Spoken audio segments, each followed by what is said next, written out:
વિદ્યાર્થી મિત્રો, મારી ચેનલ મેથ્સ વિથ નવીન પટેલમાં આપ સૌનું સ્વાગત છે. આજે આપણે સ્વાધ્યાય 1.1માં દાખલા નંબર 4માં આપણે ગુણધર્મની રીતે ગણોને લખીશું. તો સૌથી પહેલાં આપણને ગણ એ આપેલો છે. પહેલામાં એ બરાબર છે આપણી પાસે 3, 6, 9 અને 12. આ 4 ઘટકો આપણને આપેલા છે. તો આમાં કયો ગુણધર્મ કોમન લાગે છે? તો જુઓ, આ 3 × 3, 3 × 2 = 6, 3 × 3 = 9 અને 3 × 4 = 12. એટલે મીન્સ આ બધી જ સંખ્યાઓ 3ની ગુણિત છે, પણ મેક્સિમમ સંખ્યા 12 છે. તો આપણે એના અનુલક્ષીને આપણે એનો ગુણધર્મ લખી શકીએ કે A = x, કે જ્યાં x એ 3નો ગુણિત હોય તેવી 13 થી નાની પ્રાકૃતિક સંખ્યા છે.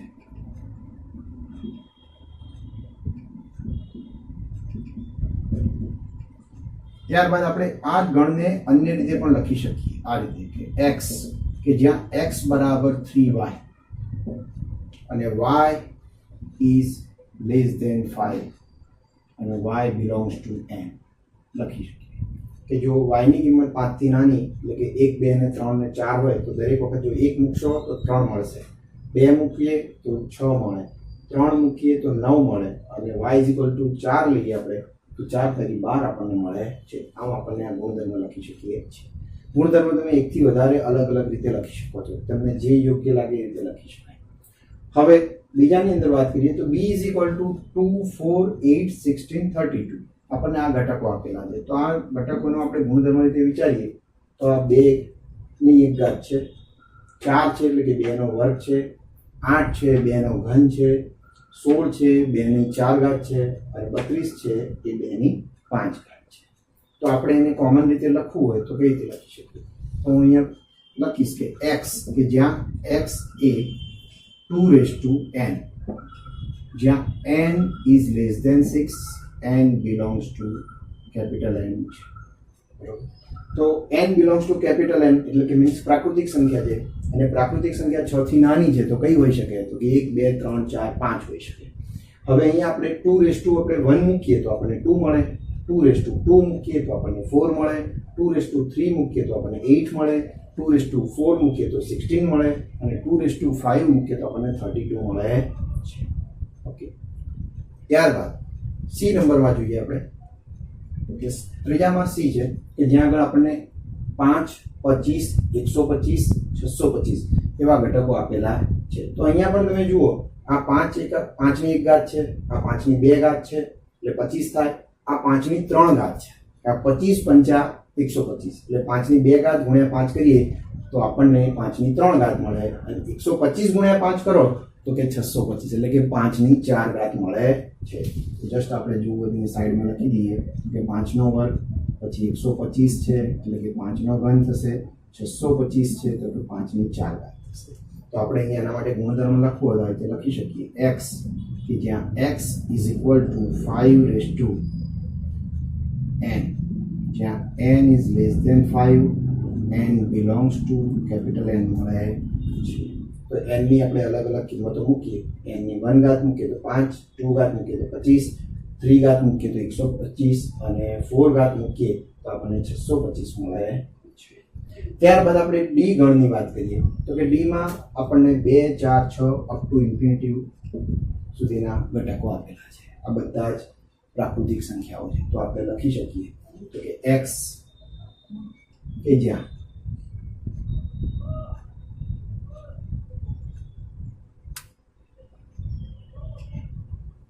આ કોલન છે જેને 2 ટપકા વડે દર્શાવવામાં આવે છે.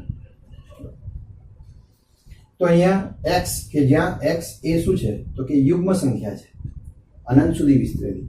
તો કે x એ યુગ્મ પ્રાકૃતિક સંખ્યા છે. ત્યારબાદ આપણને e બરાબર આપણને ઘટકો આપેલા છે. e બરાબર છે 1, 4, 9 અપ ટુ 100. તો આ 1 તો 1 નો વર્ગ પણ 1 હોઈ શકે, 2 નો વર્ગ 4 થાય, 3 નો વર્ગ 9 થાય, એમ કરતા કરતા 100 છે. 100 એટલે કે 10 નો વર્ગ. તો આ બધાના વર્ગો છે.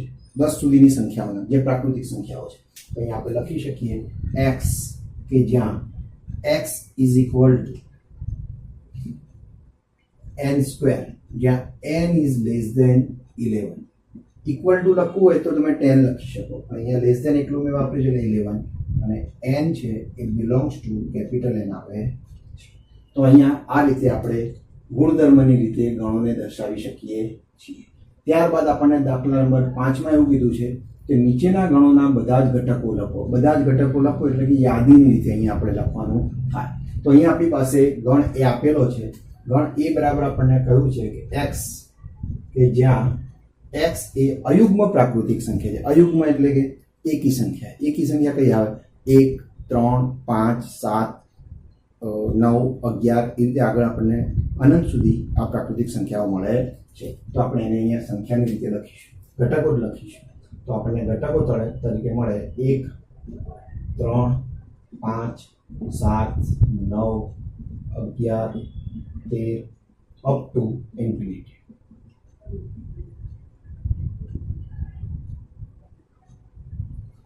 હવે ત્યારબાદ બીજા નંબરમાં બી જે ગણ, તો બીમાં કે છે x કે જ્યાં x એ પોતે પૂર્ણાંક છે, અને પૂર્ણાંક એટલે કે બિલોંગ્સ ટુ z કહેવાય કે z નો એક ઘટક છે. અને આપણને કહ્યું છે -1/2 is less than x less than 9/2. -1/2 એટલે શું થશે? તો કે -1/2 ને આપણે વિચારીએ તો આપણને કહેવાય -0.5 અને 9/2 તો કે 4.5 થશે. બરાબર? તો આમની વચ્ચેની કિંમતો જે બધી છે આપણી x છે અને પૂર્ણાંક છે. તો આમની વચ્ચે કઈ કઈ કિંમતો આવે? તો તમે સંખ્યા રેખા ઉપર જુઓ, -0.5 પછી આપણને 0 મળે. જો જમણી સાઈડ આગળ વધીએ તો પછી 1 મળે, 2 મળે, 3 મળે, 4 મળે, 4 પછી 4.5 મળે. તો આપણને b ના ઘટકો તરીકે મળી શકે તો કે 0, 1, 2, 3 અને 4 મળે છે. ત્યારબાદ આપણે જોઈએ c, ત્રીજાની અંદર c છે જ્યાં x એ પૂર્ણાંક છે. સાથે સાથે આપણને બીજી શરત આપી છે કે x² is less than equal to 4. તો x² ની કિંમત 4 કરતા નાની અથવા 4 જેટલી છે. તો x² ઇઝ ઇક્વલ ટુ 4 છે. આપણે વિચારીએ તો x ઇઝ ઇક્વલ ટુ શું આવે? તો x is equal two +or -2 આવશે. બંને બાજુ વર્ગમૂળ લઈએ તો આમની વચ્ચેની પણ સંખ્યાઓ લેવાની છે, કારણ કે લેસ ધેન કીધો છે. તો એવા સંજોગોમાં આપણને કઈ કઈ કિંમતો મળી શકે? તો કે સંખ્યા રેખા ઉપર જોઈએ તો -2 અને +2 વચ્ચેની બધી જ કિંમતો આપણને મળશે, કારણ કે લેસ ધેન કીધો છે માટે. અને મેં ઇક્વલ ટુ માટે ઇક્વલાઇઝ કરી તમને પ્લસ કિંમતો આપી છે. તો આપણે x ની કિંમતો તરીકે લઈએ તો કે -2, -1, 0, 1 અને 2 મળે છે. અહીંયા ઇક્વલ ટુ છે માટે આપણે 2 લઈશું. જો ઇક્વલ ટુ ના આપેલું તેવા સંજોગોમાં આપણને +1 અને -1 સુધી જ કિંમતો મળે ડાબી જમણી બાજુએ. બરોબર? તો હવે આપણે ત્યારબાદ ડી ઘટક છે, આ ડી ગણ છે કે જેમાં x કે જ્યાં x એ લોયલ શબ્દનો મૂળાક્ષર છે. બરોબર? તો લોયલ શબ્દના મૂળાક્ષરમાં ડી ના ઘટકો કયા કયા આવી શકે? તો કે આપણે જે ઘટકો અક્ષરો છે એને આપણે લખીશું. તો પહેલો L, બીજો O, ત્રીજો Y અને ચોથો A. ફરી L આવશે નહીં, કારણ કે આપણે જાણીએ છીએ કે ગણની અંદર કોઈ પણ ઘટક ફરી રિપીટ થતો નથી.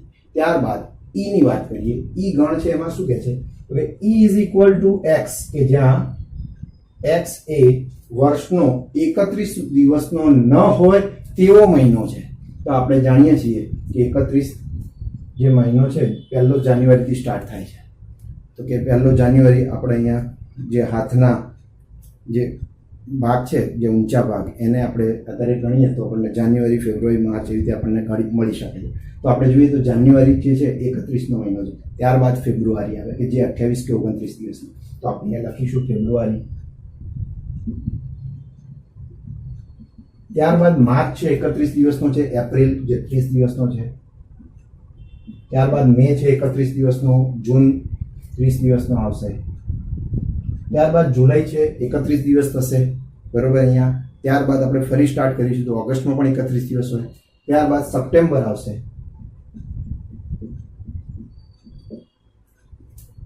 ઓક્ટોબર છે 31 દિવસ, ત્યારબાદ નવેમ્બર આવશે અને છેલ્લે છે ડિસેમ્બર જે 31 દિવસનો આવે. બરોબર? તો આ રીતના આપણને 5 મહિના એવા મળશે કે જે 31 દિવસના નથી. એ પછી 30 દિવસના પણ હોય, 28 દિવસના પણ હોય અને 29 દિવસના પણ હોય. લીપ યર હોય ત્યારે આપણને ફેબ્રુઆરી મહિનામાં આપણને 29 દિવસ મળતા હોય છે. તો આમ 5 મહિના આપણને મળે છે, બાકીના મહિનાઓ 31 દિવસના મળે છે.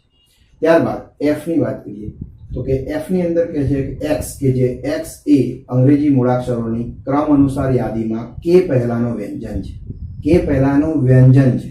મૂળાક્ષરો કે પહેલાના ઘણા બધા છે, પણ એમાંથી સ્વરને આપણે દૂર કરવાના છે. તો આપણે અહીંયા જસ્ટ લખીએ એકવાર તો કે જુઓ, એ, બી, સી, ડી, ઈ, એફ, જી, એચ, આઈ અને જે, આટલા આપણને ઘટકો આપેલા છે કે જે કે પહેલાના કહેવાય. એમાંથી આપણે વ્યંજનો લેવાના છે, બરોબર. તો એનો મતલબ શું આવશે? આપણે સ્વર કેન્સલ કરીશું તો એ કેન્સલ થશે, ઈ કેન્સલ થશે અને આઈ કેન્સલ થશે. તો બાકીના ઘટકો જે છે એ આપણા વ્યંજન છે. તો કે એફ બરાબર આપણને કયા કયા ઘટકો મળી શકે? તો એફ બરાબર આપણને બી, સી, ડી, એફ, જી, એચ અને જે મળે છે. તો આ ઘટકો એવા છે કે જે વ્યંજન છે. તો આમ અહીંયા આપણે દાખલા નંબર 5 પૂરો થાય છે. હવે દાખલા નંબર 6 માં ડાબી બાજુએ યાદીની રીત આપી છે. આ બધા જ જે ગણ આપ્યા છે યાદીની રીતે દર્શાવેલા છે. આ દર્શાવેલ ગણોને જમણી બાજુએ તેના જ ગુણધર્મની રીતે દર્શાવેલા ગણો છે એની સાથે આપણે સાંકળવાના છે, એટલે કે જોડકા જોડવાના છે. તો સૌથી પહેલા જોઈએ કે પહેલો ઘટક છે, પહેલો ગણ છે 1, 2, 3 અને 6. તો આ ઘટકો કોના સભ્યો હોઈ શકે? કયા ગણના? તો જુઓ, આની અંદર આપણે સામેની બાજુના જે છે એને જ આપણે યાદીની રીતે લખીશું તો પણ આપણને બહુ ઇઝી પડશે. તો આપણે જોઈએ તો આમાં આ જે પણ છે એ કોઈ સંખ્યાના અવયવો છે, બરાબર. તો આપણને એક એડજસ્ટ થાય છે કે એક્સ, કે જ્યાં એક્સ એ પ્રાકૃતિક સંખ્યા છે અને 6 નો અવયવ છે. તો 6 ના અવયવ આપણે બનાવવા હોય તો 6 ને કઈ રીતે કેટલી વડે આપણે ગુણી શકીએ? તો જુઓ, 6 ના અવયવ તરીકે લઈએ તો 6 એકા 6, 2 તરી 6. તો આ બધા જેના અવયવ થાય તો આપણે જોઈએ તો કે 1, 2, 3 અને 6 એવા 4 ઘટકો આપણને આ ગણ સીમાં મળે છે. તો અહીંયા પહેલાનો જવાબ આવશે આપણો સી. ત્યારબાદ બીજાની વાત કરીએ તો કે 2 અને 3 છે.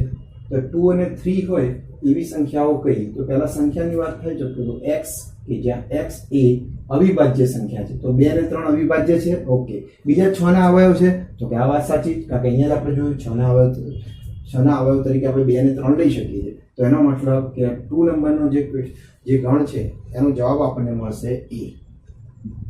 ત્યારબાદ જુઓ નંબર 3 માં મેથેમેટિક્સ દેખાય છે ચોખ્ખું કે ઘણા બધા અક્ષરો મેચ થાય છે. તો METHEICS કે જે મેથેમેટિક્સ શબ્દના જ મૂળાક્ષરો છે. એમાં જે રિપીટ થતા હશે ફરી નથી લખેલા. તો જુઓ METHE. ત્યારબાદ ફરી એમાં આવ્યો છે જે આપણે નથી લખ્યો, પછી એ આવ્યો છે એ પણ નથી લખ્યો, ટી પણ આવી ગયો છે એ પણ નથી લખ્યો. તો બાકી શું રહેતું? ICS. તો એનો મતલબ કે આ મેથેમેટિક્સ શબ્દના મૂળાક્ષરો જ છે. તો નંબર 3 માં આપણને ડી આન્સર મળે છે. ત્યારબાદ નંબર 4 માં જોઈએ આપણે તો નંબર 4 માં ઘટકો છે ગણની અંદર કે 1, 3, 5, 7 અને 9. તો આ બધા જ અયુગ્મ ઘટકો આપણને દેખાઈ રહ્યા છે. તો એના માટેનો છેલ્લો ગણ આપણને મળે x, કે જ્યાં x એ 10 કરતા નાની અયુગ્મ પ્રાકૃતિક સંખ્યાઓ છે અને આ 10 કરતા નાની છે. તો આપણને આન્સર તરીકે મળે છે બી. તો આમ આપણને ચોથાનો આન્સર આપણને મળશે બી. અહીંયા આપણે સ્વાધ્યાય 1.1 પૂરું થાય